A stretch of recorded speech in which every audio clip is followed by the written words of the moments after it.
दोस्तों, पश्चिम बंगाल की राजनीति में ऐसा भूचाल आया है जो ममता बनर्जी के पूरे राजनीतिक करियर पर सबसे बड़ा संकट बन सकता है। सवाल उठ रहे हैं कि जिस पार्टी को ममता बनर्जी ने करीब 28 साल पहले अपने दम पर खड़ा किया, क्या अब उसी पार्टी पर उनका अधिकार खत्म होने वाला है? क्या ममता बनर्जी से उनकी ही पार्टी का चुनाव चिन्ह छीन सकता है? और क्या चुनाव आयोग में बैठकर मुख्य चुनाव आयुक्त ज्ञानेश कुमार ऐसा फैसला लेने की तैयारी कर रहे हैं जिससे बंगाल की राजनीति पूरी तरीके से बदल जाएगी? दरअसल मामला अब सिर्फ नेताओं की बगावत तक सीमित नहीं है, बल्कि बात सीधे सीधे टीएमसी के अस्तित्व तक पहुंच चुकी है, क्योंकि अब ममता बनर्जी के सामने दो खुले मोर्चे आ गए हैं। एक तरफ उन्हें जनता के बीच जाने से रोके जाने का आरोप है, तो वहीं दूसरी तरफ उनकी ही पार्टी के बागी नेता चुनाव आयोग पहुंचकर खुद को असली टीएमसी बता रहे हैं और दावा कर रहे हैं कि पार्टी का असली हक अब उन्हीं के पास है। तो क्या सच में ममता बनर्जी से छिन जाएगा उनकी पार्टी का सिंबल? इसी सवाल पर करेंगे बात। नमस्कार, मैं आकांक्षा और आप देखना शुरू कर चुके हैं 4PM न्यूज नेटवर्क। दोस्तों, पश्चिम बंगाल की राजनीति में इस समय ऐसा सियासी तूफान उठा है जिसने सिर्फ कोलकाता ही नहीं बल्कि दिल्ली तक हलचल मचा दी है। जिस पार्टी को ममता बनर्जी ने करीब 28 साल पहले बनाया, जिसे अपने दम पर बंगाल की सबसे बड़ी ताकत बनाया, क्या अब उसी पार्टी पर उनका अधिकार खतरे में पड़ गया है? क्या अब ममता बनर्जी की तृणमूल कांग्रेस दो हिस्सों में बंट चुकी है? और क्या चुनाव आयोग अब ऐसा फैसला लेने जा रहा है जिससे टीएमसी का चुनाव चिन्ह ही ममता बनर्जी के हाथ से निकल सकता है? ये सवाल इसलिए उठ रहे हैं क्योंकि पिछले कुछ दिनों में बंगाल में जो कुछ भी हुआ है उसने पूरी राजनीति का रुख बदल दिया है।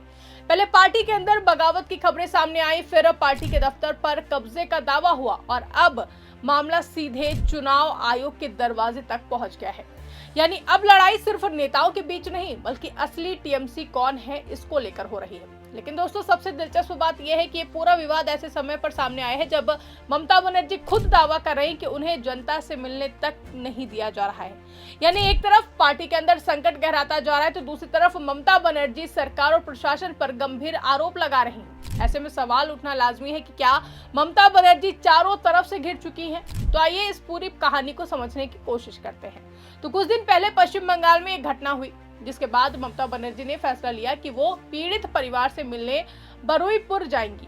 आमतौर पर जब किसी बड़ी घटना के बाद नेता पीड़ित परिवार से मिलने जाते हैं तो फिर वो राजनीतिक और मानवीय दोनों नजरिए से अहम माना जाता है।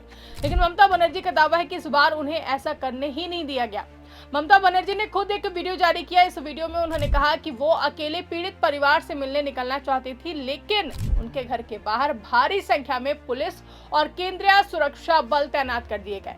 उनका आरोप था कि उन्हें प्रभावी तरीके से हाउस अरेस्ट कर दिया गया ताकि वो घर से बाहर ही ना निकल सके।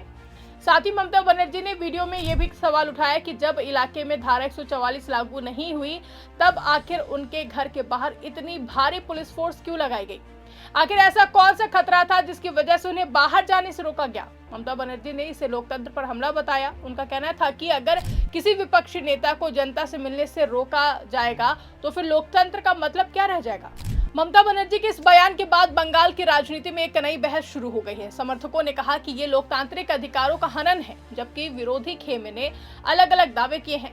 लेकिन इसी बीच एक दूसरी खबर ने पूरा राजनीतिक खेल ही बदल दिया है और यही खबर अब ममता बनर्जी के लिए सबसे बड़ी चुनौती बनती हुई दिखाई दे रही है।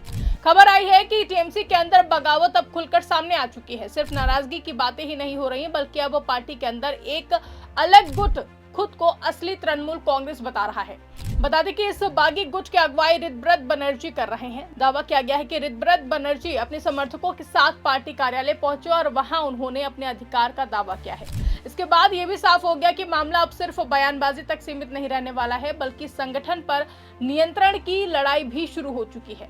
लेकिन दोस्तों, असली धमाका तब हुआ जब ऋतव्रत बनर्जी ने चुनाव आयोग का दरवाजा खटखटा दिया। उन्होंने दावा किया कि अब असली पार्टी यानी कि असली टीएमसी ममता बनर्जी के पास नहीं बल्कि उनके गुट के पास है।